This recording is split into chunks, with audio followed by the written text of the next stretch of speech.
is good. There wasn't a thing that we had to type up for the reading, right? Nope. Okay, because that just scared me. So I was like, wait, it doesn't click. It doesn't have anything. Nope. Okay. This book is very tutorial based, easy to follow, so there really isn't anything to read. We follow a lot of the tutorials anyway in class. Okay. So yeah, so there isn't any reading stuff for this. And there are a couple topics that are repetitive from the previous class. I only go through those if I feel we need to do it again. But otherwise I skip over as much of the repetitive stuff as possible. Okay. So one thing we're going to do today is we're going to skip ahead to chapter 6 with some of the cropping things and stuff like that. I know we did a little bit of cropping discussion in digital editing, probably more so for the presets than anything else. So one thing we're going to do is just talk a little bit more in depth with some of those, like saving those presets and making sure we get ones that are actually going to be useful and will work for us. So we're going to talk about that, but then just dive into a little bit more with the cropping and some of the preferences that we have available. And we're going to talk a little bit about resizing, even though Chapter 4 in digital editing covers a lot of that stuff. There's maybe one or two things that I just want to make sure that we go over. So we're just going to touch on those things and really get that all set. There's stuff in the main, when you open Photoshop and create a new document, there's some stuff there. So we're going to kind of play around with that. So I'm going to pull out some of the tutorial things right from this chapter and just kind of walk us through it. And I think, not that you can't use your own images, but now that I'm thinking about it, did I GXServe 2? Oh man, it's going to take forever. Are we supposed It to is save? taking Are we supposed to? Oh no. I've lost connection once today. I Mi- do have mine a just folder did. there so that you can stick your stuff in there. One thing I didn't pull was my book files from the last. No, it won't let me connect to it. I was connected. Yeah, it took me forever to connect. I'm all locked up. Is it locked Dang again? it. Mine let me connect, but it was like really, really slow. It connected no problem really fast, and then it disconnected just now. It's telling me I have nothing from fall and I moved them all. That's spectacular. That's good. I needed book files. So, Maybe these are the same. what folder do you want us to save them under? Under the advanced, but then there's no folder. Editing advanced, there's a camera raw folder. Oh, in there. You want us to save our Yes. stuff into that one? Right in that one. Okay. Yep. So just create a folder with your name on it and dump it okay. in there. Don't mind me. And you're good to go. I'm having I just a want to know why this one problem. says there's nothing in there when I put them all in there. It's It didn't frustrating. show up before for me. That's nothing short of frustrating. Oh, I did not download chapter 6 for this one. We can use any image, so it really doesn't matter. I just wasn't sure if we wanted to use book files, but as long as everyone has images to use, we're good. No? Yes? Maybe? Okay. Maybe. Maybe? Yeah, does it matter what the pictures are? Nope. Or- Does not matter at all. We're simply talking about cropping things. Oh, I can just open up So all it the can ones be I just did. absolutely anything. Yeah, it can be absolutely anything. So, okay. So I'm going to start and just kind of go through the chapter pretty much in order. I'll skip over things, obviously, that we don't necessarily need to talk about. But what I'm going to do, I'm going to go into, let me check, see how close. Oh, good. It's just about done. I hate having the recording of the class open at the same time as my other stuff because it all looks the same and it confuses me. Yeah, look at those two docs I on the know, it's really confusing. I can't stand it. I click on the wrong thing. There we go. All right, we're better now. I got to get a new set of images because I'm using San Francisco again, but I knew that'd be the easiest ones to find. I have until the 10th to make my photo book for the Groupon I got. So it was cheaper to buy a 5-book Groupon when I only need 3 for the 3 kids. So now I got 2 extra ones, so I thought, oh good, I'll make San Francisco. So I'm trying to kill 2 birds with 1 stone here. I'm finishing the editing for that because I have until the 10th to order the book. Okay, so we're going to talk a bit about cropping. We know enough about cropping right now. I don't necessarily cover any of the cropping stuff in RAW because it's it's limiting what it can do anyway. It just crops in an aspect ratio. It doesn't actually crop to a size. So we're going to talk about the cropping stuff in Photoshop itself. So it doesn't really matter if this image is going to be a JPEG or a RAW file, because you're going to need to get it in Photoshop anyway for whatever you decide to do. I simply want to grab an image or two that warrants cropping it a little bit differently. And I know that there is. That one needs to be straightened.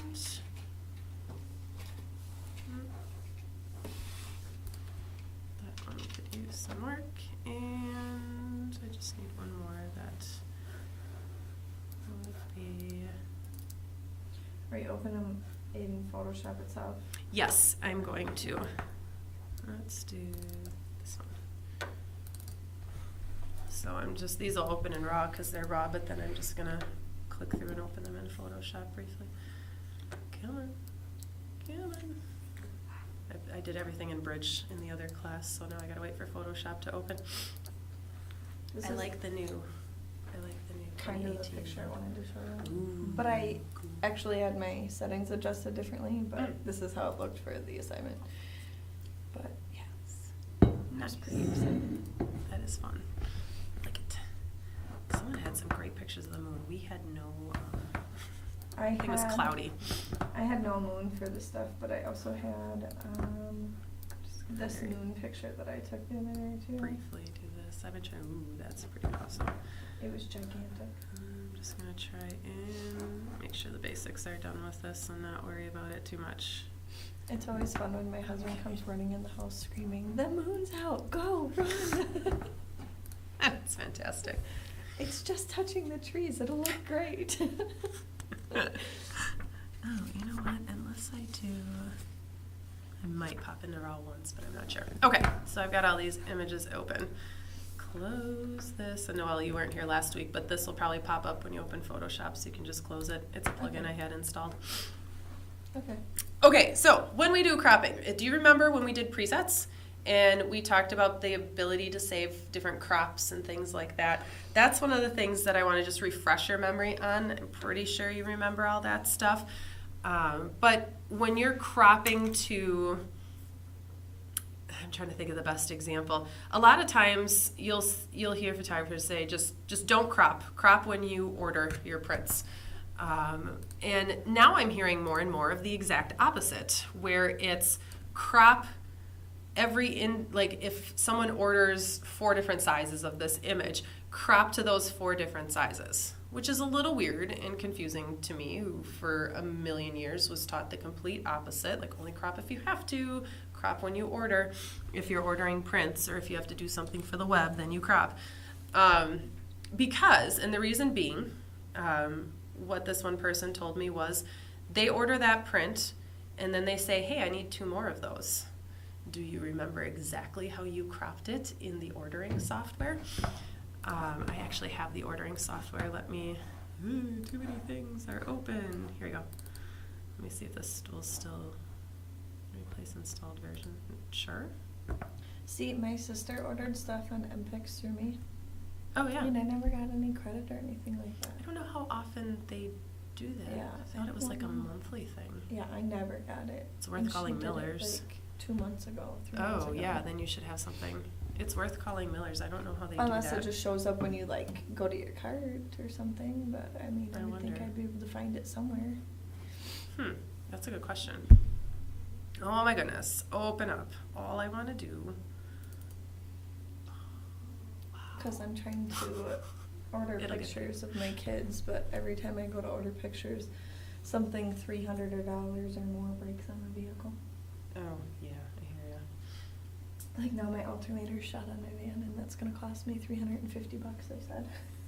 I just discovered I forgot to pay my water bill, and so I got the second one. It's like double. I'm like, oh, I did that with my how did I electric bill. forget?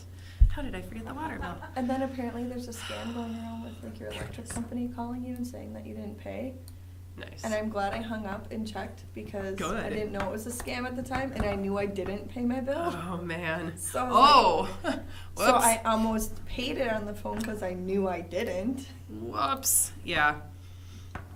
My credit card company called me, but they verified where my stuff comes from. So they were able to Because my actually auto prove. payments stopped. Oops. So they're like, your account's past due. I'm like, how? And they're like, well, we didn't get it. I'm like, ooh, I think I only set it through the end of the year. Whoops. So when you send a print, let's see if I have something that's not cropped. Here we go. When you send a print, so this one's just White House. It's the one I downloaded, but most labs would use Rose anyway, so it's pretty much the same thing, branded a little bit differently. So when I go to order something and I can drag an image, this is an 8x10, I can drag an image in here, and this is an uncropped image. So I have the ability to slide it around like, oh, I want it to be, up here a little bit, or just so where her hand is showing. Forget I have a watermark on there for the moment. So I can drag it around, or I can zoom it in a little bit if I want it cropped a bit closer and a bit tighter, not that I would for this one.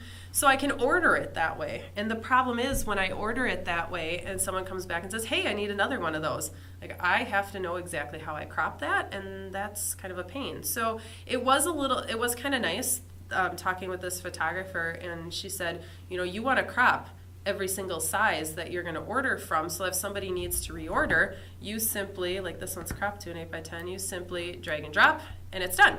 And there's nothing to move around because it's cropped to the exact size. So I don't have to play the guessing game of, does this work or does this not work? Or is this what I cropped it to, or is this a little bit off? Because they're going to know. I'm probably not going to know, but if it's their print that they're ordering extras of, they're definitely going to see that difference, so you want to make sure it's right. So in those cases, you would probably want to use Photoshop to crop to the exact same size. And to do that, you don't want that process to be tedious, so we create the presets, much like we did in digital editing. So that's the main reason for that stuff. But what I want to refresh everyone's memory on is making sure you're setting it correctly, because as we discovered, like I know you guys took the print class already, as we discovered in that class, a lot of people thought that they cropped to an 8x10, but really what they did was an 8x10 ratio and not the actual 8x10 size, which really screws up on the printer side that outcome, because it would print a 20-inch print if you didn't manually go in and change that to say 8x10. So that's the tricky thing. So that's another reason why I go through this another time, is exactly for that reason. So we can set these presets. Now, unlike some of the other tools, the crop preset is maybe a little unique that we can do the presets in two ways. We can do it as a crop tool or a crop preset from this drop-down menu here, or you also have the option of doing the tool preset itself. The difference is in here, this is not easily exported to different computers if you want to transfer that from place to place, whereas the tool preset is a lot easier to export, put on another computer if you work between multiple computers or upgrade or whatever. It's easier to do a tool preset than the confusing part, which is the crop preset option. If moving from place to place is not an issue for you, it really doesn't matter which one you choose. You're fine either way. But just know if you plan on moving computers, upgrading computers, stuff like that, and you want to pull those presets from one to the next, you're going to want to do a tool preset versus the other option. So, either way, we have to do the settings the same. It's just where we go to save it is really the only difference. Here's the big thing, this option, width, height, resolution. When we're cropping to send something out to go to print, we have to include the resolution. If we just do the ratio, which is usually what people this is what they forget to change, it's only cropping to an aspect ratio. It's not cropping to an 8 inches by 10 inches or 5 inches by 30 inches if you're doing a long panel. It is cropping to a ratio, but whatever your image size actually is, if I do a Command R here to bring up my ruler, I can see it's like 12 point something inches wide. If I use ratio and I crop to 8 by 10, my image, even if I just crop this, it is still 12 point something inches wide because I crop to a ratio, not a size. I'm gonna undo that. So that's why it's extremely important to make sure when you're cropping for size, especially if you do things for print, that you're doing the width, the height, and the resolution, so that you get that third box in here to type into. So as a reminder, we can type in whatever width and height that we want. So what I usually do when I create these presets is a lot of times I base it off of like my price list. Some people may or may not have one, but if you have a list of prints that you typically offer, that's what I create my presets off of. So I do my 8 by 10s, my 4 by 6s, my 5 by 7s. I'll do an 8 by 12 because every once in a while I have that. And then I have my square crops, so my 12 by 12s, my 20 by 20s, my 16 by 20s. Like I have all those set. And then I create the presets off of those. So if I do the smaller ones, and you don't have to do like one portrait and one landscape necessarily because you just swap it with your little arrows here. So if I create my 8 by 10, I'll set the resolution in a second, but this is a, do I have one? Probably not. There we go.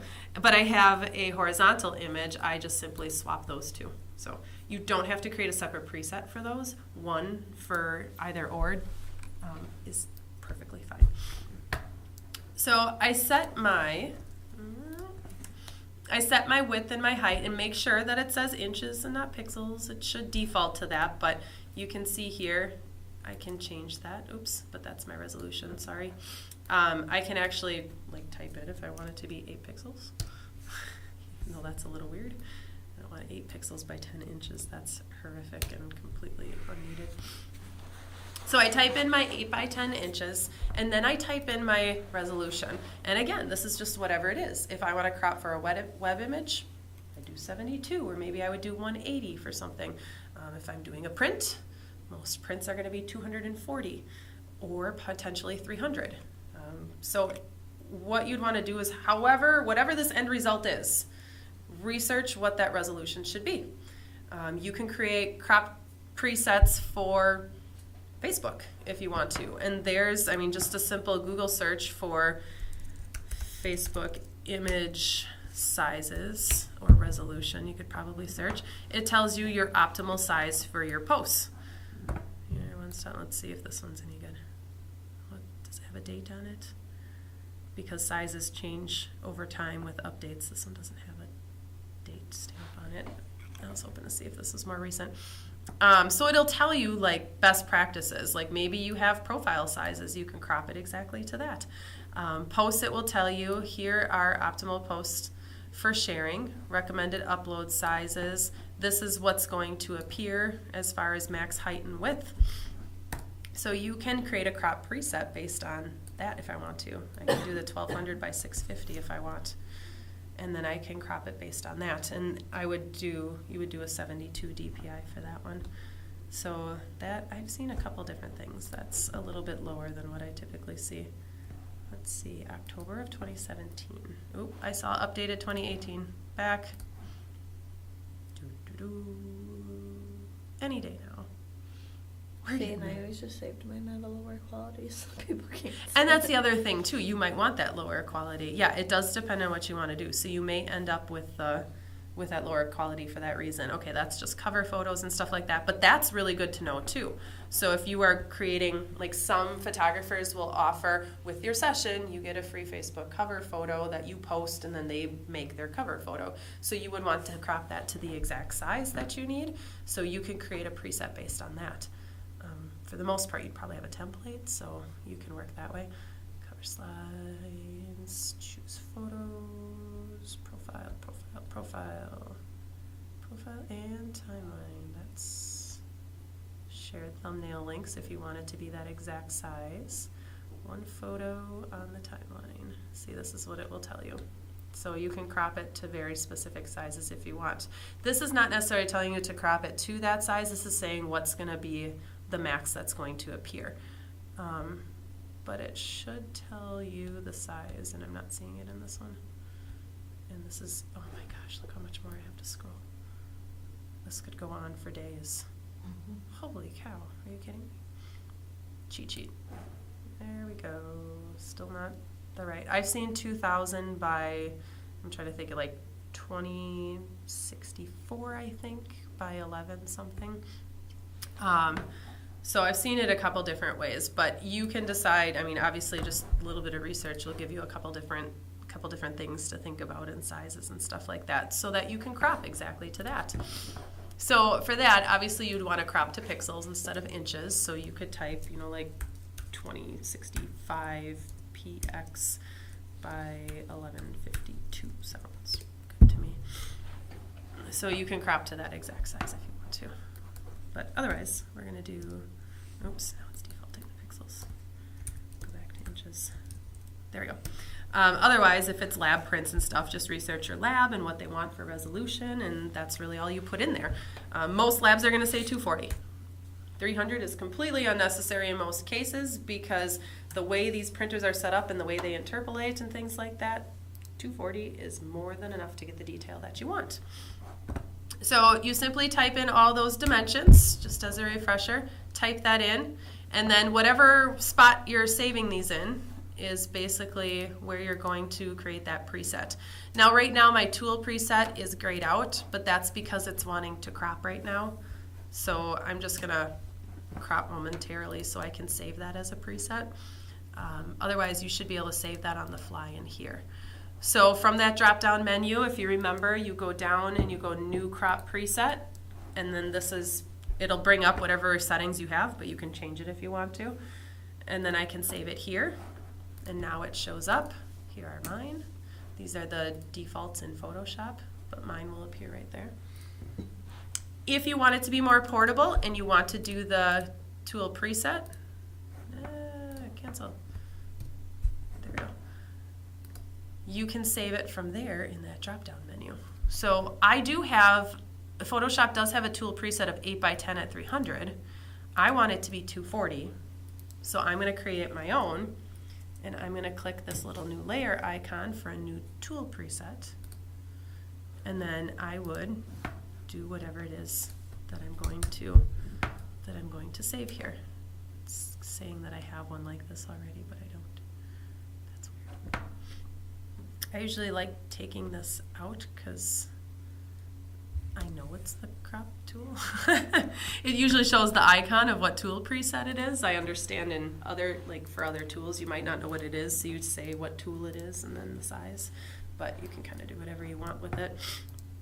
When you guys go to save your stuff, just like we did in the presets, oh no, you guys are just going to do a screenshot. Never mind.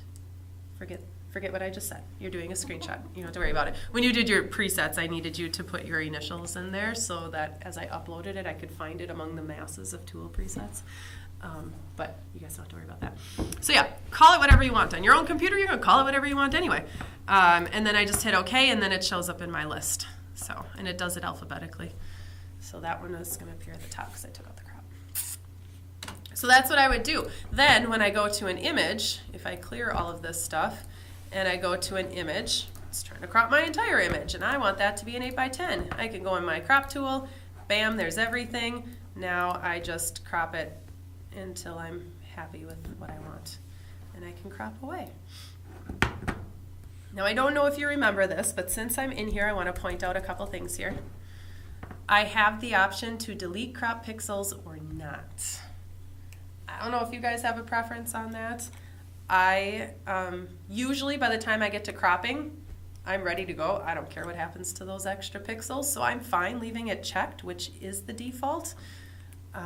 But there are some people that crop first, and I don't know, that makes me really nervous when you crop first, because then you're like, oh no, I need a little bit more, but then you have to go back and retouch all that stuff if you did retouching. So I always say cropping should be like the last thing that you do, unless it's absolutely necessary to, like, I guess, okay, I lie. when I'm in Lightroom, I often do crop a little bit, like to crop out backgrounds or something like that, like I crop closer, and then I do what I have to do before they even see it. So I guess I do a little bit of cropping first, but not to a specific size. This is like within an aspect ratio, just to cut out a background. That would be about it, I guess. So in that case, yes, I keep the crop pixels, but that I do in Lightroom, and Lightroom does that automatically. But when I bring it into Photoshop for printing, I don't care at that point. This is my very last step, so I would just redo my crop if I needed to. So leaving that checked is completely fine with me, but uncheck it if you need to, because then you can adjust your crop later and you still have all your pixels. You're non-destructive at that point. Just like destruction at the end, I guess. I don't know. We do have a couple options too in the settings menu as far as what you see, what you don't see. I don't find a lot of people changing this, so I don't know that I would necessarily worry about it. I think the only thing that people would do is like change the opacity of a crop. So when it grays out this area here, it's just the opacity of what's grayed out is really all it is. And by default it's 75%, but again, it's a preference. I don't know that that bothers anyone to a ridiculous extent that they have to change it. I never knew you could. I do. Yeah, but if it does bother you, if it's not grayed out enough, like you just want to see like 100%, you want it completely blacked out so that you can only see what you're... See, I would With hate the final that results. because then you can't see what your other options are. for Exactly. a crop. See, that's what bothers me too. So I leave it at the 75, and I think most people do. But yeah, if it bothers you, I mean, change it. I think that's really the only thing that most people would change, because this, unchecking the show cropped area, that's the same thing as setting it 100%. You don't see. That bothers That me. would drive me nuts. It would bother me. So I don't even bother changing it. But the other thing you have when you're cropping, you know, we usually use the rule of thirds by default. You have options on what that grid looks like. So if you use that golden ratio or the golden spiral ratio to figure out your, I don't know if you guys know about No. the golden thing. Oh, I've man. never heard There's of all golden these spiral. there's all these things on how your image and your layout falls within this golden spiral and how the eye kind of follows the spiral naturally. So you can use the spiral to adjust your crop. Like for me, this would be flipped the other way because my center of focus is over here. But you can use this golden spiral, is what it's called, to figure out your composition and stuff like that. But yeah, depending on the work that you're doing, I mean, I would say more for designers, things like the triangle or the diagonals, like they're going to use that because they might be doing images that fall within a page layout or compositions and things like that. So you might not use anything but the rule of thirds. The grid is going to just give you more grid points rather than the rule of thirds, if that helps, if you feel like changing it. Most people, rule of thirds is great. The only other thing I think photographers would use is the golden ratio or the golden spiral, but that's kind of up to you. If you don't want anything, you can change it so that it doesn't show anything. I think most people like the rule of thirds, so I wouldn't worry about it. I wouldn't worry too much about it. So that's pretty much the other options that you have in there. There is a content-aware crop that I don't really cover in here because it's something we do content-aware differently from our standpoint, so I don't necessarily even talk about that in here. The only other thing in here is straightening. A lot of people think we can only straighten in RAW or in Lightroom, that we can't necessarily straighten in Photoshop, and that's completely untrue because we have a lovely little level icon here that we can straighten with, and it's simply drawing a line. Where does that straight line need to be? A while to like To find it? understand the straight line thing, because I was like, oh, I want it to be like this, so I'd Yeah. do it how I wanted it, not follow a straight line. I Oh, would just put it, and I was so like, it would. and then it would be like, and I'm like, What's going on? that is not it. Yes, so you definitely need to know where you want that straight line to be. Like you have to draw a line to what should be straight, like at a 90-degree angle. And when you draw it that way, I don't know that I've ever tried it vertically, so this could get interesting. There we go. Okay, I was gonna say it should work, but we never know. So you just draw a line against what should be lined up with the edge of whatever it is, whether it's a horizon line, whether it's like a building or something like that, or a structure that should be completely like perpendicular at a 90-degree angle, basically. And it will tweak it for you. You do have the ability, and I'm possibly lying here. We used to have the ability to bring up a slider. And I'm completely lying. It's really not there, I guess. But we used to have a slider that we could pull too. But I guess that was taken away. Honestly, it's easier to draw the line anyway, so I don't feel the need for a slider. But you can always, at any point, just grab the corners, just like if you were transforming something. And that would be the other way to do it without a slider. And then you get the grid automatically. It takes away whatever option you have and brings up the grid so you have more points to align to for a straight line at least. But that would be the way to do it. And then when you crop, you're good to go. I should have cropped closer, but that's okay. So then you're good to go at that point. So straightening is within there. There is still a trick, and this would probably confuse you, so it's probably just dumb of me to show you. But there is a trick that if you use the ruler tool and you draw a straight line, that when you go to the crop layer, you can straighten off that ruler line, and then there's an option here to straighten the layer. So it will actually, but it will take the layer. So if you have multiple layers, it only takes that one layer, and then it straightens it that way. Whoa, mouse out of control. There we go. So we'll undo that. So that is the difference there, just so you know, but you can do it with the ruler tool. I know that's probably more confusing and I shouldn't have even shown you. So straighten in the crop tool. Use it. Did anyone used to use a previous version of Photoshop where the crop functioned a little differently, and everyone that uses Photoshop now hates the new way it crops? Everyone hates it. You could go into classic mode. Classic mode is so much better. Just saying. Classic mode used to make sense. Like you moved this around. Yes.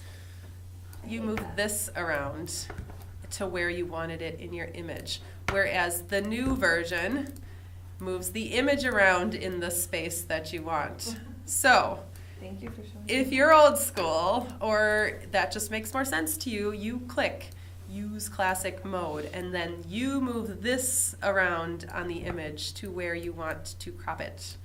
Do you usually have yours set like that on here? I haven't been, just because I know there's a lot of people that come in and Last out of semester, here. did you? I think I did at one point. Because I seen that, and then I went to go do mine because I was watching yours, so I'm like, wait, that's wrong. That's different. I might have switched to it at some point. I probably switched back though, but it's still like that new way bothers me. The only reason I haven't changed even my personal computer, I leave it at the original way, because no matter what I choose, Lightroom does it this way too, with the new way. So to avoid confusion within my own brain, I don't even turn on classic mode anymore, even though I much prefer the way it used to be, where it's not moving the image, where it's moving my actual crop. So because Lightroom changed a few things, it confuses my own mind. Is this a new update? Do you have the tool thing showing? Yeah. Yeah, you have the little... Because I never. mine are showing. Yeah, it is new. Okay. It drives a lot of people nuts. I left my thing there for a second. I'm like, oh my god, what is it? I saw it on the corner of my eye play. Yeah, it's like it's like a tool video basically, showing It's you how the kinda tool cool, operates. But if you know how to use it. But it's if you annoying. know, it's annoying. Yes, so you can turn that off in the preferences. Oops, Okay. I'm in the crop tool. Don't crop. You can turn that off in the preferences. I think it's under tools, if I remember right. Show tooltips? I think it's rich tooltips is Okay. the one, because that's where the video is. Yep, Okay. it's the rich tooltips. So yeah, if that drives you nuts, because it drives me nuts, it's in the preferences for the tools, and it's rich tooltips that you uncheck. Thank you. I like leaving tooltips on because that tells you what tool it is, at least if you don't know what tool it is. So I would leave that one on. But yeah, the video can be annoying. Turn it off. So that is some of those basics there. So hopefully that refreshes your memory as far as saving those tool presets. I'm going to want you to save a couple. Now, there is another way to do a specific size crop where you could create a new document. Some people prefer to do it this way instead of cropping each image individually. They prefer to bring up an 8x10 at whatever size they need, and then they bring in the image, save, bring in the next image, save, bring in the next image, save. So some people prefer to do it the opposite way. And for that, we need to create a new document. So if we go to File and New, or Command N, it brings up our new document window.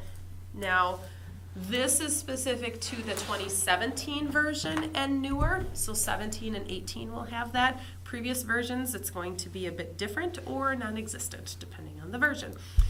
So in here, we have the ability to create a preset for a new document. I'm trying to think. Again, I mix up digital editing advanced and editing. I don't think we talked about it in digital editing. We talked about it a bit when we were doing compositing and stuff in advance, so we'll come back to this too. But if you do specific sizes and stuff like that for maybe a composite or whatever, like you can create that template and have it bring it up here. But you can also create your photo sizes and stuff here. So if you click on that photo tab, you'll see here are some pre-built photo sizes. All are at 300 ppi or dpi, pretty much the same thing. But you can create your own. So you would simply, obviously give it a title, but you could create, let's see, what size do I have? 5x7. Let's say I want to do a wallet crop, which is a totally different conversation.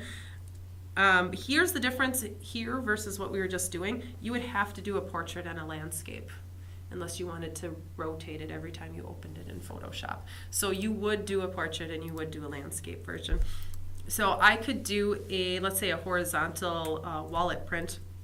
What we played around with at the studio, we discovered the perfect size wallet print with quality, with additional quality was 4x5.6, which is a weird number. And then whatever resolution we were printing at. So if I were to do a horizontal wallet, I would probably call this, let's see, I'm going to keep consistent here, landscape. I'm just going to call it wallet. I could create that, whatever I need here, all of this good stuff, and then I could save this. So there's a little option right here. Come on, little pop-up. Or not. And it would allow me to save the document preset. Oh, I thought it would carry over my name. It didn't. Fail. Whoa, too many A's. Landscape, wallet. And then it would save that preset. So it's going to fall. There's a whole other way of doing it and saving it in another spot, but it's not going to fall right under the photo, but it would fall under saved. So any user saved settings that you create, this is where it would live. And I can create the exact opposite. So I could right away do my 4x5.6 and do my portrait. These we can't export though, can we? I don't. Or can we? Yes, there is a way to do that. That would fall under, I'm trying to think if we can do it right from Photoshop or if I just have to dive into the presets of the computer. I'm trying to remember off the top of my head. I thought I could. I know nothing like that I can see shows up from right here. I did it again. I typed in that spot instead of here. Okay, so I've got a portrait and a landscape. So I'm going to open this one. I'm going to check something here too. Okay, so it opened my image at that exact size. Let me try. All right, presets. There we go. Is it going to be in here? Source presets, export presets. Nope, that's my workspace. Let me check one other spot and see if I can't. It is not going to be in there. Okay, so it'd be something. Okay, so and it's not that hard to create those. It's pretty simple. Yeah, they're not that hard, but I do know that if you were to dive into, and I don't know that it's going to be, it's probably going to be, oops, user. Go here. it's going to be under my users. Oh, crud. Which key do I hold down to see the library? It's going to be buried into the application itself. Okay. My library is hidden. I cannot remember. Which one shows me the. There's one. There it is. Library. Option key. Option key shows my library application support. That's why it wasn't showing me that folder. It hides before. it. You have to hold down the option key to show That's the why library. I looked crazy when I said there was no folder there. Oh, that would do it too. Yep. Let's see, Photoshop 18 presets, and it would fall under image size. Oh, I'm trying to remember which folder it's under. Tool styles. It's not volumes. It should be under. It should be under image size. Huh. I'll do some digging. It should be there. I'm probably just looking at the wrong folder, but it should be right here. I know it's not guy, it's some shapes, curves, contours. Huh. It should be right there. It should be image size. That's the one that makes the most sense, at least to me. I'll do some digging. I know it's there. Not a big deal otherwise. Yeah, they're just there. to recreate it isn't all that hard. I just want to make sure something wasn't like accidentally going to the wrong folder, because my tools don't even show up, those crop ones that I created. Those should show up under tools. And they're not. Huh. All right, I'll do some digging. That's strange. But yeah, we should be able to export those too. Okay. So we can create it that way, and then just like we would bring in an image, we could place it as a smart object or however we wanted to, or drag it in from here to, oh, that was my cropped one. Let's go back. I could drag it from here to here and plop it in there if I want to. I think placing the image is a much better option, just because if we need to resize a couple of times before we're happy with how it is, I would want it as a smart object rather than this way. So I would just simply go File, either place linked or embedded. It honestly doesn't even matter at this point. And then I would place it that way. And that way I get a, zoom out, I can place it within here. So that's one way of doing it. And then I would just, I could create an action that saves and closes that automatically by pushing a button. Or flattens it, saves and closes that. Either way it would work. So there's multiple different ways of doing it. It is a preference. Do you just want a blank image and then just keep dragging in the images for that size and be done, or do you want to do it a different way? That is totally up to you. But I wanted to make sure that you were aware of both ways of doing it. Let's see, tools in the preset manager. I want to see if I don't believe the book told us how to save those out. Use new document templates. I want to show you guys something that's new to this version, since we were just playing in the new document menu. There is, does it fall under print? Where are they all? Web, mobile, film, video, art, illustration. Oh my goodness. Where are they? There's really cool presets. Oh, find templates. There we go. That's what I was looking for. What is it called? So the dialog box, you'll find something new. Shoot. You can find templates. Let me search geometric. There's a way to download a bunch of template options that come within Photoshop, and it doesn't look like it wants to search. Photo? Come on. It's hard to tell if it's spinning, if it's stuck, if it's working. Go! No, now it's not letting me search. Oh, man. Oh, there it is. It's just that slow. Okay, sorry.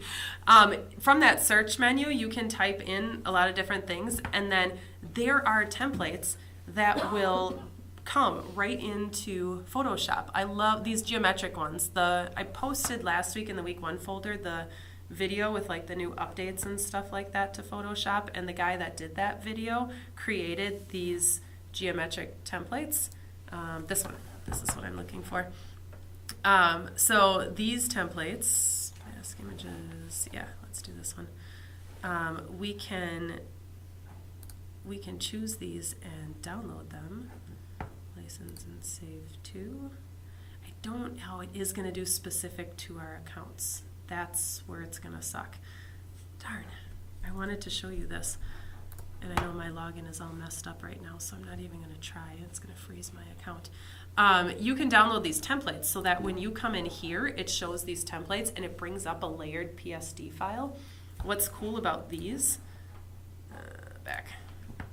what's cool about these, like this geometric one, is you select an image, like it has all these smart object layers in it, and you select an image and it automatically does this. It creates all the layers and updates everything and creates the blur, and it's all automatic. It's the power of smart objects to an extreme, which I love. So I will work on getting those downloaded. But it's really, really cool to create those templates, save that in that new document window so that you can just bring it up for what you want to do. I'm playing around right now with something I want to do when we do compositing. We're going to photograph kind of this bird's eye view of different table setups for a photographer, for a graphic designer, for a printer, for someone who flies a drone, for a videographer, an audio person. And we're going to photograph like these table setups, and we're going to create a template where you would, if I click on this one to show it bigger, maybe, where like this is a smart object right here on the tablet. So when somebody opens it up, opens up that template, you would put an image on it and it would automatically put it right on the computer screen, or it would put it on the iPad or the phone or whatever it is you want. Or if it's a logo on something, you replace it in one document and it puts it in all the different spots where it says your design here. And it just automatically updates it. So it's a really cool option for templates, and I want to create that when we talk about compositing. So I'm just playing around with a couple different things right now to get it to work, but I got to see how we can get our own creations in here as one that's saved, or if we can only, because it's new for this version, or if we can only choose something that's from here. So I just have to play a little bit, but regardless, we're going to create these templates. I just want it to be something that shows up here for you guys to select and do. But if we do something here, we can't. We would have to transfer import it. Here, right? Yeah, we would import it is what we would do as a preset. And that's what I'm trying to work out, is how that import, because like you said, we should be able to save those. So I'm trying to see where, once that's downloaded, and again, I froze my account because I forgot my password. So once it is downloaded, some of them are free, some you have, like these, some are free, some you have to buy the template for. But you could create your own template and have it be something that shows up that way. So like if you have a, like we talked about like the wall portrait, we did that in Lightroom if you remember, where we had the different sizes on a wall. Like you could create that template here as a smart object, and then all you do is have the client send you the picture of their wall, and then the sizes show up automatically. So you just put their wall in the background, and then the picture that they want on their wall, and it goes, and all the sizes, it even makes that sound, and then all the sizes show, the same image shows up in all those different sizes, so that they can go, oh, I want that one, so that they can pick a size that way. So there's lots of different possibilities and options, and I want to play with some of those when we talk templates and composites and things like that. I'm just curious, but this is, like, with the text. Yes. And you, oh my gosh. To try to like transfer text. Yes. I mean, like this computer will just totally take over and completely change whatever. Everything that oh, yeah. you just spent hours doing. Oh yeah, absolutely. But there is a way when you export to export basically everything, including it export a package basically, and I'm trying to image assets. You can export all the assets like the text and stuff like that along with it, so it creates a file that has the fonts and stuff included, so you can upload them automatically onto the computer you're working on. So it's kind of cool. It does similar to what like InDesign does from a graphic standpoint, where it packages all of the fonts and stuff like that. I'm just blanking on where it is right now because I use it in InDesign. I never use it in Photoshop when I do stuff like that. I thought it was export. No, I am lying. I think it's image assets. So when the text is in there, it brings the fonts and stuff with it. That's another thing I gotta look up. So yeah, so that's some fun things that you can do. So some of these are free. I know this one's free. It even says right there. But you just have to log in to download it and then bring it in. So because we're working on this school account, if you have your own Adobe account, usually when you go there, it just downloads automatically and then brings it right in there as soon as you download because you're already logged into your CC account. So it's a little different. But regardless, that's a new feature. It's kind of a cool thing. Click on the see preview button on the right hand side. Yeah, usually when you're logged in, it shows up automatically. Okay, I just want to make sure I'm not forgetting anything. It's resizing stuff I know we've talked about a little bit before, so I don't necessarily want to sit and walk through all of that. And he does have in chapter 6, he has on like 151, he talks about just resizing in general, whether it's up or down. And then he also talks about, and I know we briefly talked about this for automation, but I just want to refresh your memory, mainly because I want you to do this as part of your assignment too, just to double check that we've all got this down pat, is processing a handful of images to size to a certain size. Like if you're sizing them down to a web size, or you need them all a certain file format at a lower quality for Facebook because you don't want people to take your images, that kind of stuff. We can, through the File and Scripts menu, use that image processor. Does that sound familiar to you guys? Maybe, kind of? We did it once briefly in automation toward the end of the semester, so it might be something you have forgotten unless you use it. So you can save multiple images and resize them all through this image processor menu. So it is File, Scripts, Image Processor. You can, just so you know, do this in Bridge too.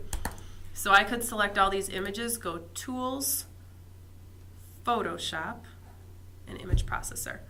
A lot of the automated things that you have in Photoshop, you have through this Tools Photoshop menu. Yes.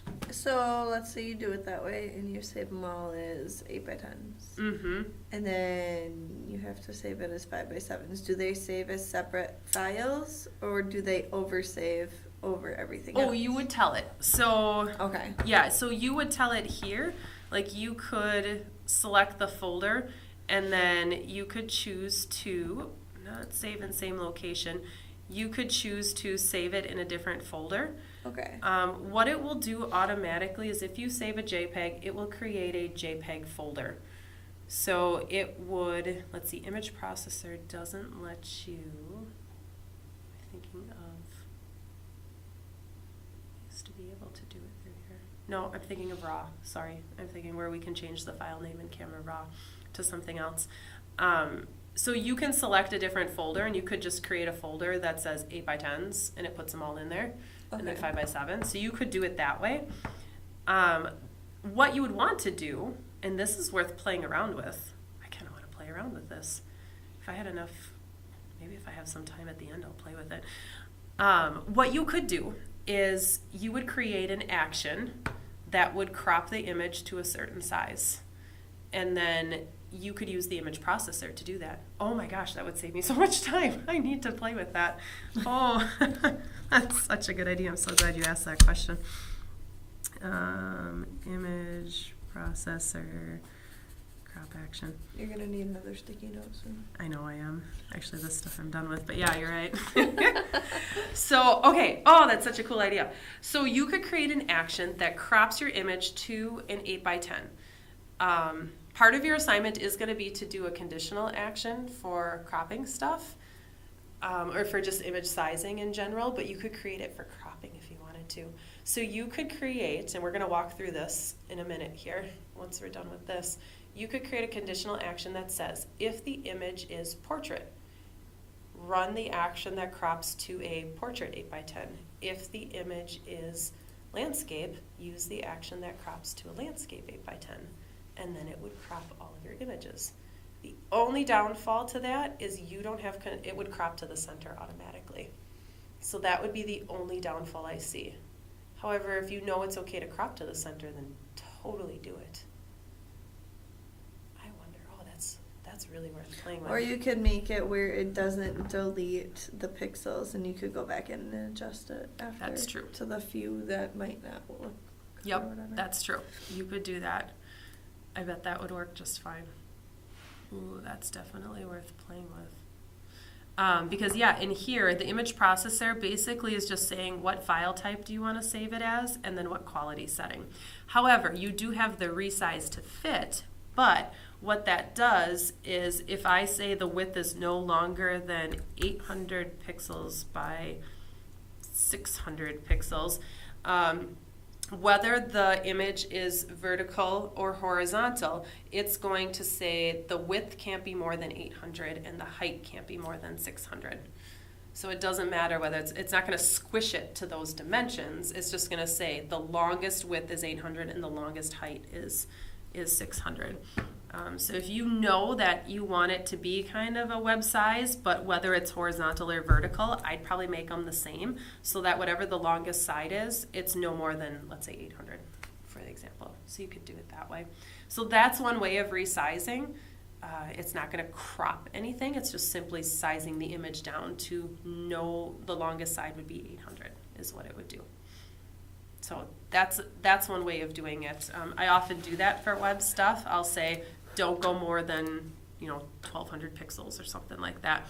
And then I set the width and height, and then it chooses whatever's the longest side is how it adjusts it. For Mark, when we turn in assignments, he makes us go to image size here Yep.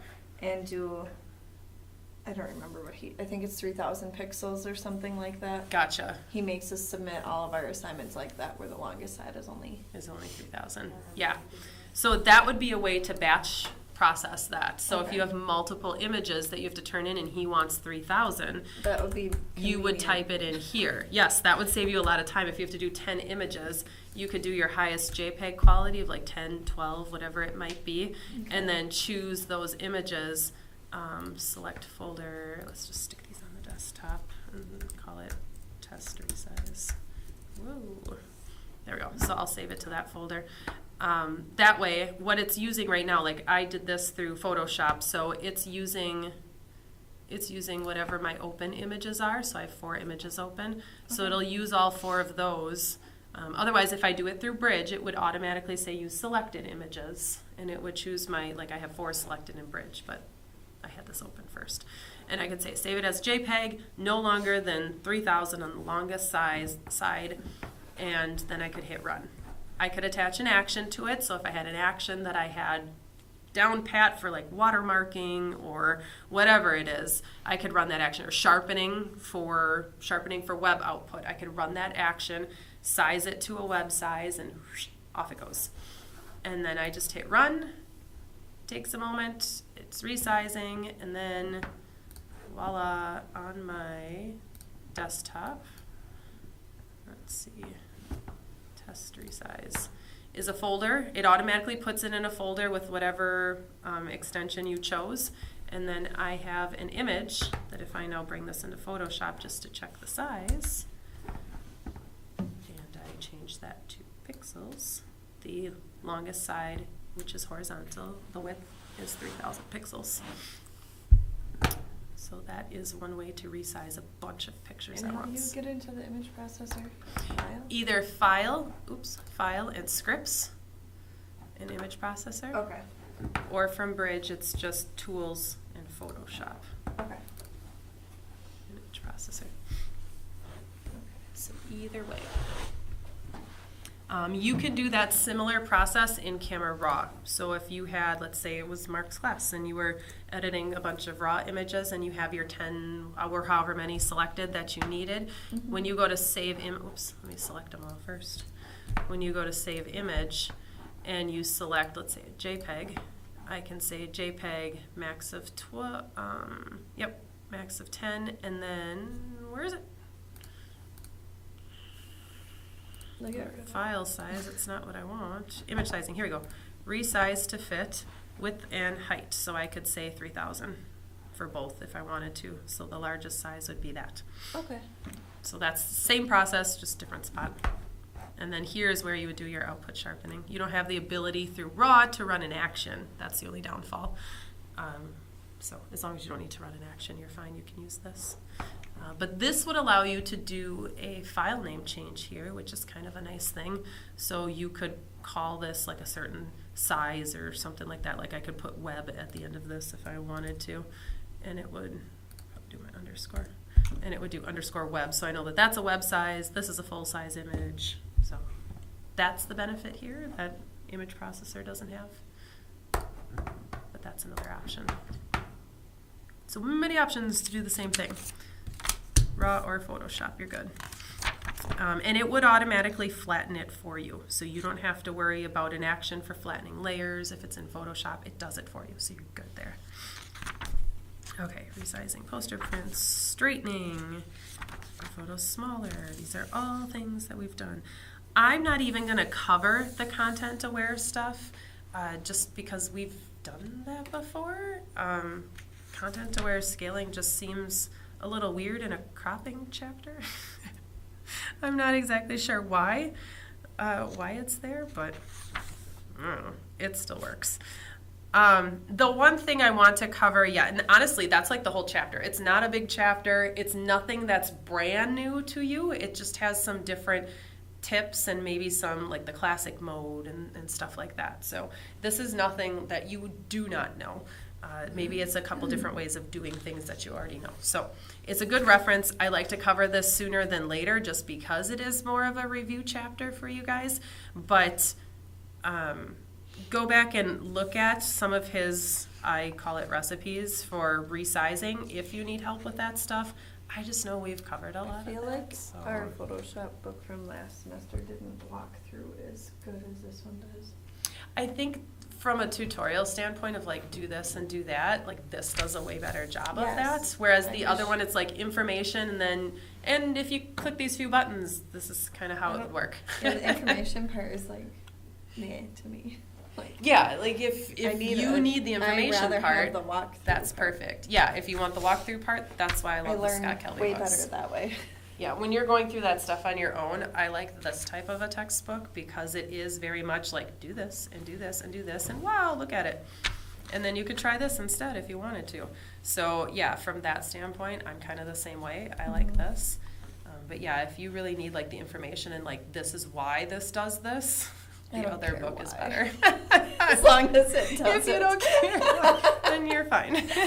Just do it. Then you're fine. I just want to be told what to do. Yes, you will definitely appreciate this book more then. And it's so much smaller. That too, and there's more pictures than there is text. I like that too. So yeah, he has good, I call them recipes. So he has good recipes in here for all that stuff. So it's very easy to follow from that aspect. I don't believe there's this very specific killer tip I wanted to point out. I'm trying to remember from this chapter. I wish somebody would tell me just like what to charge I know, for like photos. for everything. I wish somebody would. I wish it was just this. It's She'll hard. help Please you. tell me Yeah, I wish 'Cause, there like- was too. on the White House. Yeah. You know, it's $220 I still have it open. No, I don't. for an 8x10. an 8x10. Yep. In the portfolio class, like, We walked through it in there. Oh, she do you? walked through it, Yeah. and I was able to set up a formula myself to figure out what my prices would be for each size, like with how much profit I should make off of them. I was Yeah. able to fill out a formula in Excel, and it just did it for me. It was so nice. Just type in the print price So and you're like if good. you have like a 220 8x10, Mm-hmm. you charge them like $80 for a like It When sounds I worked- ridiculous. Some of the prices, I was like, "Is this But- expensive?" And she's like, "No, you're dirt cheap." Exactly. Exactly. No, we will definitely walk through it. There's a really good video that I have to find. It's in the library. I can't remember which PhotoVision disc it's on. Here. But it's really enlightening where her name is Beth Forster, and she talks about if I broke both of my arms and could not finish processing an image and had to outsource the retouching, the printing, the mounting, the framing, like all of that stuff, what would you have to charge in order to get that done? Because you have to figure out worst case scenario, because you're going to kick yourself in the butt if you say, well, this is the cost of the print, I'm just going to add a couple of bucks and that's what I'm going to make. And then you have to suddenly pay somebody to do all that stuff for you. You are then in the hole like $40. So she helps you figure it out. whole I thing. remember you filling that out. It was a That pain Excel in the butt, document. Here, I but- should bring it up here. Oh my gosh. Yeah, I remember when you did that document. Yeah. You're looking at it going, there's no way. Yeah, so I was like, you're nuts, Jessica. I'm supposed to charge $300 for a stupid 24 by 36. And But- yep, because yeah. some people will charge $800. That's with see, Seriously? so right here I An art have print more so than the- anything.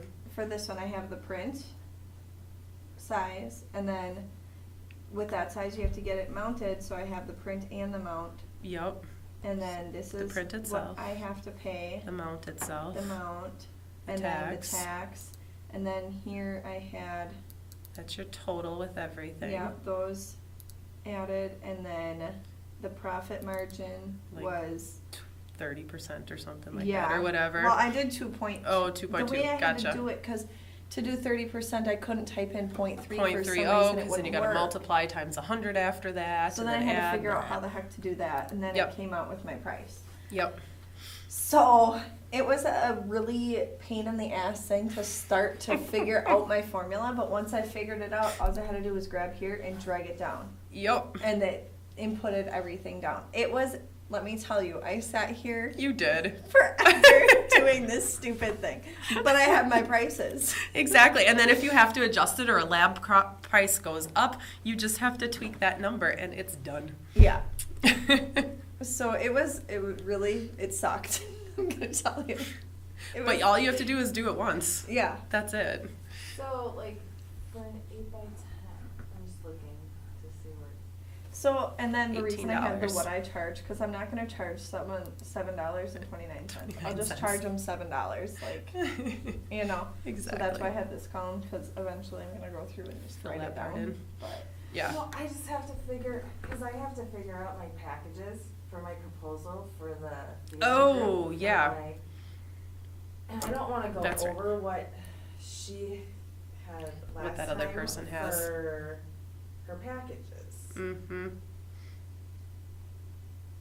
So, what you gotta figure out, because if you're gonna have, I don't know what you're it's doing group- pictures. It's just like, So- cast photo. Okay, so it's like a group picture that So- multiple people are gonna buy. Or it's just individual ones, and they can pick. Oh, okay. There's a couple different packages, like an 8x10 and 2 5x7s, or like, Right. you know, 2 5x7s and like whatever wallets, or you know, stuff like that. Mm-hmm. Yeah. So I mean, I want to make. Well, and I'm not normally, gonna like, make if a killing on it. I mean, Right. it's- No. well, and yeah. like if I do packages, obviously these prices will adjust accordingly. Like, you know, I'm gonna give them a discount if they buy all of these photos at one time type thing. This is just my go-to, like, if they call me and say, I only want an 8x10, because people suck and want 8x10s. I know. Until you have to crop a bunch of I just 8x10s, got you realize myself- how much you hate them. I got a bunch of new frames. I, thought I this lied would to my have it. husband about the price. He doesn't even know. He thinks I paid $15. I Would have paid it for you. $40. sports and events. Yeah, it just has like buttons and stuff. I thought it would have some packages. Oh. I mean, it's got the sizes at Oh. least, which are, Another thing you can do is go to like professional like school photo sites and see what their Yeah. packages would cost, and you can kind of compare Herf your Jones would be prices one. that way. Well, I think They're ridiculously When I buy it, I expensive. think it's just ridiculous. I paid for 45 like, sports and stuff. I mean, the sports are ridiculous. The school pictures are. I just- They're awful too. I only buy the disc, and it's like Haley doesn't have to costly. deal with this. It's like I didn't even- 45. Yeah, if we want the disc in our school district, it's like $90 for a Mine disc was of like 2 20. pictures. Oh, My mom said it was always $26. expensive. Mine's when she 26. was For the there. disc. But the thing is my son's school, they don't tell us we have that option. I wasn't going to buy my son's school picture. I was not buying a package. So then that's after nice. I decided not to get anything, I got this thing sent home and it had a code on it, and they're like, oh, by the way, if you want to go online, so I, just for shits and giggles, I was like, maybe it'll be cheaper. Wow. The packages were cheaper and the disc was an option. I still didn't get any. I'm like, you know what? Sometimes I'm they doing it don't give you the myself. option until you get the reorder with your pictures. And that's some what of it them will was. do that. That's when Mhm. they do the discs. And I was so pissed. We've had ours. They usually give where an option where you can just get the disc, Yeah. and it's usually 26. Yeah, they didn't even Because tell that's the us. cheapest I can get out of there with. Like, Oh my you know, God, with yeah. both kids, $26 each. Otherwise, it's like $60 each. yes. Yeah. My And school, then looking you at have to yearbook was pay- $80. So. Yeah, our yearbooks were like 60, I And then you think, have to but pay the, you know, I'm old. if you want an 8x10, if you want a. this, Well, if and they you want don't that, offer and then anything- You have to pay like all the school fees that day on top of it, and you're like $300 in. Yeah. Ours is the second. We don't do school pictures. School's pictures are the second week of school, and then we get the form like 2 weeks later. So it's about a month into school before I have to pay for that. But We, Let's go. So we do it in the middle of summer. I'm looking for. They don't it's even- so hot. I know. Yeah, I that's used the to- other thing. I did mine like the first couple of weeks of school when I would go to high school. So. Did you see most Yeah, that's schools when now? mine You is. have to do it before school starts because you need that for your ID card every year. Mine's So usually that's why like- most students do Mine it 2 days at before. registration. Oh, okay. My yeah. son's was, well, I remember it clearly because he went to his first week of school without his head shaved. And then yeah. he had to go to his second week of school with it shaved. What they would do Event too is packs. if you had like, if you didn't get your ID in the beginning, they would just use your previous picture. And then they would update it after the 2 weeks. Oh, gotcha. That makes sense. It might be worth, Tiffany, looking at, I know we're off topic, but I only have one little thing to show you yet. It might be worth looking into ProLab Express. I know there's other labs that do it. This is just the first one that comes to mind. I use this as a lab too, and they actually have packages for sports where it's like a sheet of paper and then certain size, like your school pictures come basically. So you can choose the packets that you want, like the sizes, and kind of make your own packages that way. It might. Oh. That might be easier because it's actually cheaper. Ooh. I think I can save you some more money and get more money in your pocket. Let me show you something in Photoshop. There is a script in here called, where is it? Tell me they didn't take it out and I'm completely, no. Oh my gosh, where is it? No. Okay, you can do this in Lightroom, but it used to be called I feel like Picture. they took I stuff think out. they took it out. You know what, now that I think about it. Okay, you can do this in Lightroom though. So regardless, in Lightroom, when you go to, in that print menu, if you remember, you can choose different picture packages. So you could make your own where it's like an 8x10 sheet of paper, 8x12, depending on what you want to fit. Most people are 8x10 though. So you could do like a 5x7 and 4 of those larger wallet sizes on one 8x10 sheet. So all you have to do Is order 8x10. is order an 8x10. You create the picture package in Lightroom by just dropping, actually you would just select the photos. You could totally do that. You That's would a just really select good the idea. photos. 4 terabyte photography. And then you would just have to get one of those cutter things and cut your pictures out. Or let them cut their own I'm gonna pictures get my out. catalog. No, I mean, because, I would just let them my do Yeah. proposal, I mean, they're opening it, the bid. what the theater group is doing now is opening it up. Like, we just had somebody do it for the last 2 years. We said, do you wanna do it? Yeah. I wanna do it. Right. Yeah. So now, it's becoming an interview process.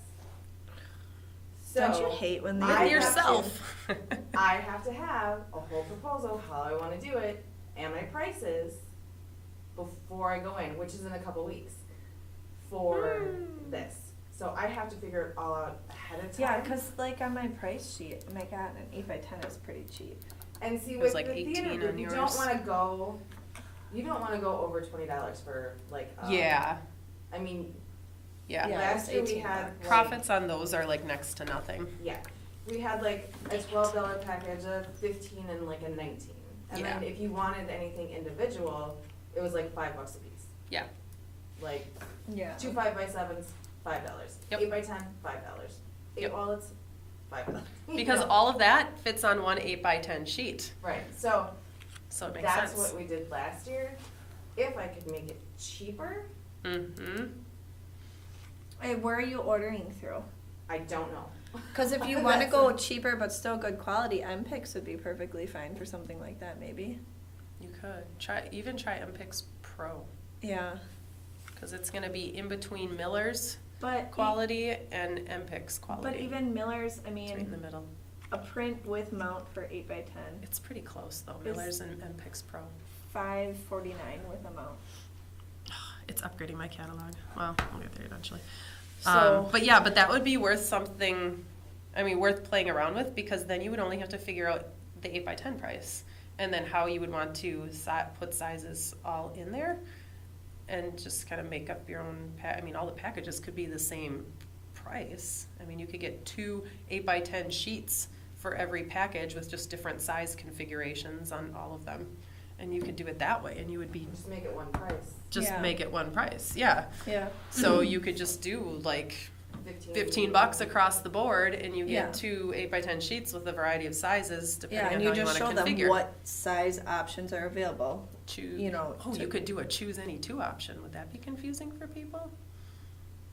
Yeah. Maybe. Maybe. I don't know. Maybe just have like 4 package options that say. Yeah, just say with like this different one's sizes. got Like these sizes, this one's got these 8x10, sizes. 2 5x7s, or 2 5x7s and like whatever wallets. Or an 8x10, 1 5x7, and however many wallets. Because like Lightroom has Yeah. this built in. This is a 5x7 and 4 2.5 by 3.5, so 4 wallets on one sheet. This is And what we then get I with would school cut 'em pictures. apart, right? Would I cut them apart? Or No, I would send them just like send 'em- school just send it pictures. like that? They Let cut 'em them cut apart. it because then they're liable if it gets screwed up. Exactly. Not you. Exactly. 'Cause It's just like cutting school So pictures. it just comes like that and you cut them apart and. Yep. Yep. So some of that's pre-built in here that you wouldn't have to do anything, Right. like here's 2 5x7s, here's the wallets, here's 1 8x10. Yeah, so you can just have like 3 or 4 options to choose from, and then you only have to figure out how much it's going to cost you to print an 8x10 and how much money you want to make off of it. And then the cool Which part is is, not going I'm to really not- be. But I have to donate some to them. yeah, I mean, he said, well, you don't have to, but but you kind of do. yeah. Yeah. Because it would cost So- you through Miller's, it would cost you for 2 8x10s about $10 Yeah, with I mounting. think so. Yeah, if you mount, but these But you don't wouldn't need mount. to No, mount, you so it'd be a don't. little No. cheaper. Yeah, I want to say theirs was a little bit more. I think it was like $2.95 or something like that for an Right. 8x10. So you So- make charge, or you'd pay Well, $6 even- if you charge 15. You're still making. I mean, that's a Right. okay amount to make off of that. I mean, Yeah. Yeah, I just mean, I figured like Yeah, if there's you good make it discussions there. $300, then because there's only like last year there was 60 kids. right. So I mean, you're not gonna make. But you That's know, when fine. you have like 60 kids and you're making $10 a piece, you're making $600, which isn't terrible. I'm thinking probably more like making $6 a piece Yeah. is more yeah. realistic. Yeah. And the cool thing is once you do it and you have these packages set up, your workflow process is going to be awesome because you will simply select your pictures and it is creating the 5 separate pages for everything. So all you do is select your pictures and print to a JPEG, and it's all of them are done in one swift movement. Anything that needs that specific size, you just pick the images and whoosh, off it goes. It's done. And then you do whatever. If you need a bunch of these, you do that, and then whoosh, off it goes. That's it. So it's kind of cool and a fast workflow. And then you're only paying for the 8x10 size. This is 8.5 by 11, but you can fix that. That's easy. So it might save you some money as far as ordering packages from a lab if you just order a bunch of 8x10s. And then it's done. It makes it easy to figure out your prices too. It's less work on your end. Cool. So that is an option. Sorry to get you off topic. No, it's okay. It was kind of important. It is. Well, because I wasn't sure if it was covered anywhere, like pricing. Yeah. No, Yeah, we'll do it in portfolio. Okay. Yep. That was my The favorite nice thing part is, of that it's class. a nice small class. We have all the time in the world to. It was my favorite It's always part, a small group. but that was really with the that only one part in I the could be part semester. of. Because I wasn't graduating. Mhm. I didn't have the That's right, that one had to showcase. go out of I order, didn't have yep. anything, so. So you'll do it everybody this else is semester. Planning all their stuff. I'm like, yeah, I'm just gonna spend 2 hours doing this. Exactly. Why not? So yeah, okay, so the only thing I want to show you yet, it's not in this chapter, but we kind of talked about it in digital editing, but it was a very, very brief discussion. And it's something that I want you to do as part of your assignment. And if I go, oh, I need to refresh this page. Come on. What the heck? That entire folder is not showing up. I set everything last night. I was gonna ask you about that. Because So I was irritating. trying to look for it. I set everything last night. Oh, and because I didn't type the stuff on this computer. It is a valid date. There is such a thing as May 18th. Look at that, it's right there. Oh, because you want 2018. Okay, it's there now. The assignment's there. That one worked. I did both of them last night. That's so frustrating. Okay, so one of the last things I want you to do, so I'll kind of walk through this and then I'll show you this last piece and then you'll be all good to go. So some of this is review type stuff, but I really, really want to make sure that you got it because you're really going to need a lot of this stuff and you're going to use this stuff. So I'm only picking out the things that I know you're going to use. And one of those is creating those tool presets. So you're going to create crop tool presets for just 3 sizes. If you really want to do other sizes, I just need to know that you've created them. A 4x6, a 5x7, and an 8x10. You're going to use 240 ppi for these images, assuming that it's like a photo lab requirement.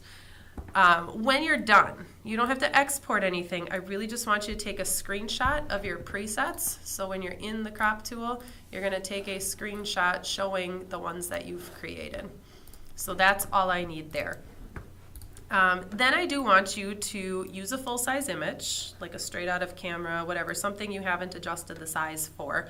And I want you to resize the pixels. So you know that straight out of camera, typically what happens with your images is you get a 72 dpi image, but like a ridiculous amount of pixels. I want you to change that 72 to 180. And this is part of the things that I didn't go over because I know you've done this before, but it's in the book if you need to follow that. I want you to change it to 180 ppi without changing the quality. So it's a matter of making sure something is checked or unchecked to make sure that you don't compromise quality. It's still going to be the same overall megapixels, but it's just going to essentially resize the image because you're changing the pixels per inch. So then you're going to save a JPEG of that one, call it resize. Then you're going to use the image processor, which we just walked through. You're just going to change any 10 images, doesn't matter what they are. You're going to save them, and I took a screenshot here of a JPEG quality setting 8, and then you're going to resize them so whatever the longest side is, it's going to be no more than 800 pixels wide or 600 pixels high for this. You're just going to stick it in a folder. When you go to right here, select folder, just create a folder called image processor. Stick them all in there. So it's probably best just to create a folder for this assignment, and then when you take the screenshot, stick it in there. When you save the JPEG, save it right to that folder. When you do the image processor, create that folder inside that folder, and it will do the rest. So that's what you're going to do. Just follow those steps in the screenshot there. This is the last part that I want to make sure that you that you know how to do or remember how to do. You're going to create a conditional action. Do you remember conditional actions? Kind of maybe. It can be a little tricky to play with, but what you have to do first is you first have to have, you're basically telling the software, if your image is this, run this action. If it's not this, run this other action. So you're it's an if-then statement. It's kind of like coding, basically. So we're telling the software, in this case, if my image is horizontal, run the action that resizes to a horizontal web size.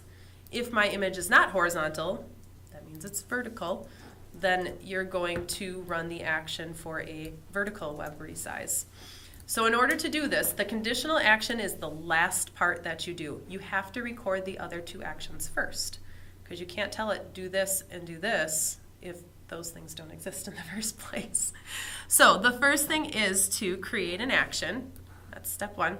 Create an action that will resize. It will take a horizontal photo. So what I would do is have a horizontal photo open and a vertical one open. It's going to make this process much easier for you. So take the horizontal photo, and then you're going to do an image resize. So you're going to do image size, and you're going to size it down to 1200 pixels wide.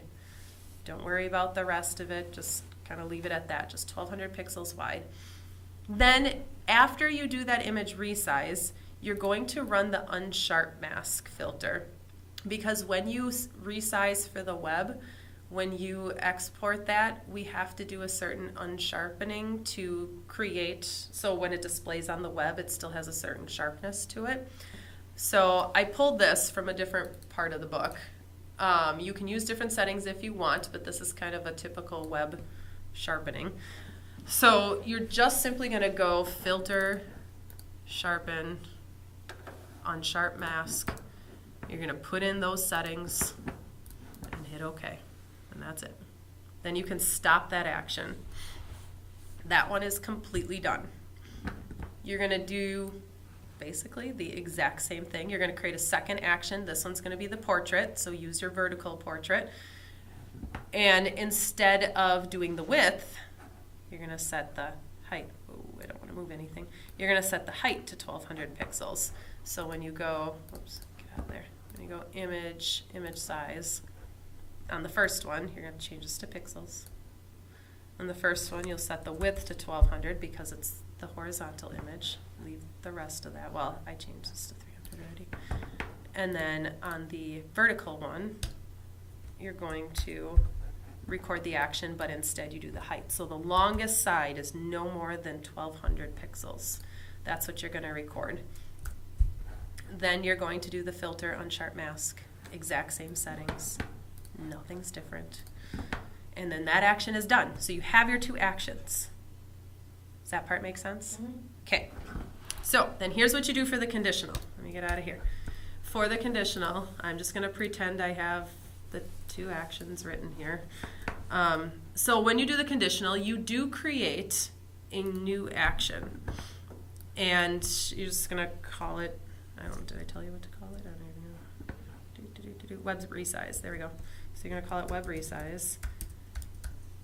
And it's going to start recording, but what you're going to do here is you go under this flyout menu, and you're going to insert conditional. And here is this right here.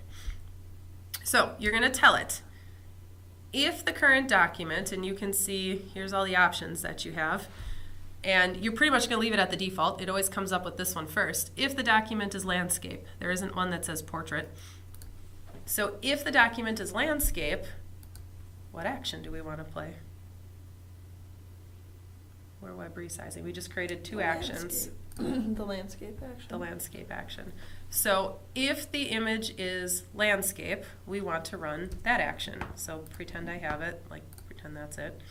So it will say landscape web resize.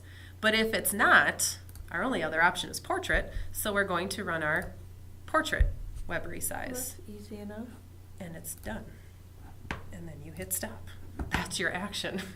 So you just tell it, and we only have the landscape option because obviously we only have one other thing to choose from. So Photoshop does not need to say, if it's portrait, do this, otherwise do this, because it doesn't make sense. So if it's landscape, run this action. If it's not, do the portrait one. And that's it. And then just test it out, make sure it works, but it should work just fine. And then all I want you to do is pick 5. If you want more, go for it. At least 5 images, and then just run that action on those images. I'm going to give you a hint. I said batch process here. You can use the image processor to do that. So you can go into the image processor. You can select 5 images in Bridge or use these 5 images here. I can go to the image processor and I can choose whatever I want here, but I click the Run Action button down here and I choose Web Resize. So by simply doing that, Photoshop will look at the image and decide if it's horizontal or vertical, run the action that correlates with it, and it's done. So it's going to go super, super quick once you have it set up. The setup process is just like pricing. It takes forever the first time, and then after that it's quick. So you don't need the resize check, obviously, in that case, because it's going to do it for you in the action. So batch process that to save yourself time by just going image processor, run action, choose the action you just created, and then run it.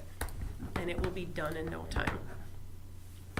All you're going to do is submit then the, where's the third action? Take a screenshot. I need to bold that. I need you to take a screenshot of this so that I can see that you set it up correctly, because I'm not going to have you submit your actions. I just want a screenshot showing that you set it up the right way. So a screenshot of this before you hit the OK button, that it's set up right, or if you have to play with it until it's right. And then a screenshot of your tool presets.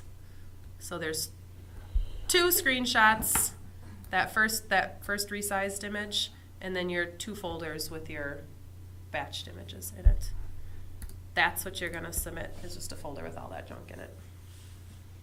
Does that make sense? Mm-hmm. It's not as bad as it sounds. I know reading through it, you're like, oh, I hate you so much. It sounds really. It doesn't, it sounds really bad. It's really not. It's really not. It's really a quick thing to do.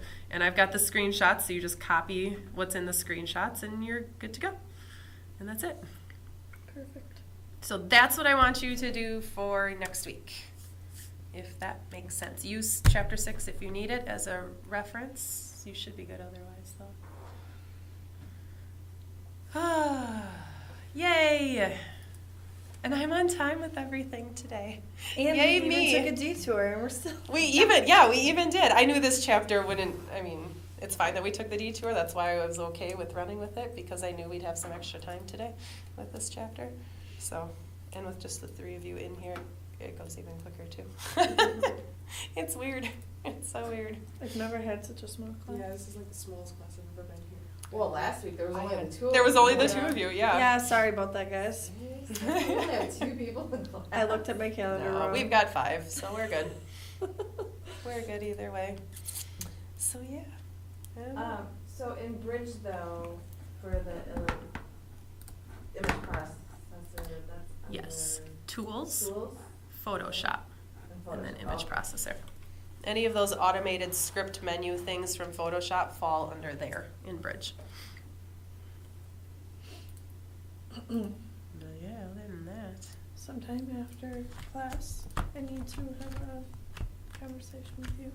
Yes, I saw your email. I didn't get to answer you because No, I'm that's like, fine. I'm not sure.